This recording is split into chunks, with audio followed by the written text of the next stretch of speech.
questions. The information he was giving, the stories he was telling were corroborated by other stories we heard coming out of his neighborhood. And he was a good-looking young man. I thought, he'll do well in some of the media. This could be good. I think he might be our poster boy for the new suit we're planning to file. And then he said something that made me pause. And I said, wait a minute, did you just say you're a felon? Did you just say you're a drug felon? We had actually been screening people prior criminal records. When people would call our hotline number, we would send a form out to them to fill out, asking them a bunch of questions about their experiences with the police. And one of the questions was, have you ever been convicted of a felony? We had been screening people with felony records because we believed we couldn't represent someone as a named plaintiff in a racial profiling suit if they had a felony record, because we knew that if we did, law enforcement and the media would be all over us saying, well, of course the police should be keeping their eye on him. It's a felon. Supposed to be looking out for the criminals. And we knew that we wouldn't be able to put him on the stand in trial without him being cross-examined for an hour about his prior criminal history in front of the jury, undermining his credibility and distracting the jury's attention away from the law enforcement conduct and placing it on his prior criminal history. So we've been screening people with prior criminal records, and he did not check the metaphorical box. And so I'm looking at him saying, well, you know, wait a minute, did you just say you're a felon, a drug felon? And he gets quiet, stares down for a little while, and then looks up and looks me right in the eye and he says, yeah, I'm a felon, but let me tell you what happened.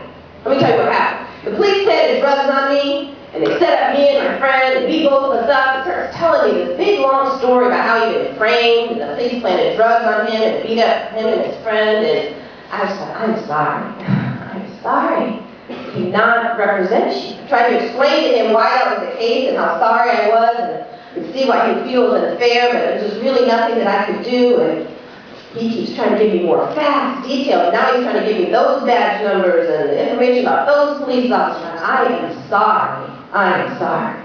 Now he's telling me he just pled out because he was, threatened with doing a decade or more behind bars, and the prosecutor just told him, look, just take the plea. We'll give you this felony probation. Just take the plea. And he said, all right, I'll just take the plea. And so he took that plea. Now he had a felony. I said, I'm sorry, I cannot represent you. And then he becomes enraged. And he says to me, you're no better than the police. You're no better than the police. The minute I tell you I'm a felon, you just stop listening.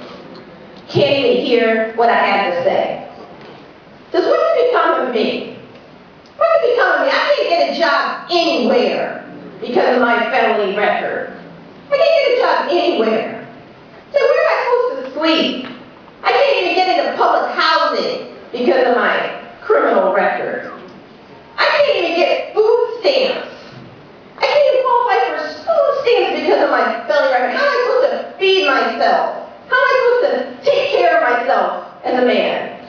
I have to sleep in my grandma's basement at night because nowhere else will take me in. What's become of me?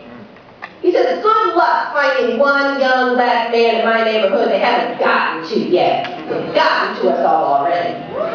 And with that, he snatches all those papers, all of those notes up. He starts ripping them up into tiny little pieces, throwing them in the air, just snow and white paper in my office, and he walks out yelling at me, you're no better than the police. I can't believe I trusted you.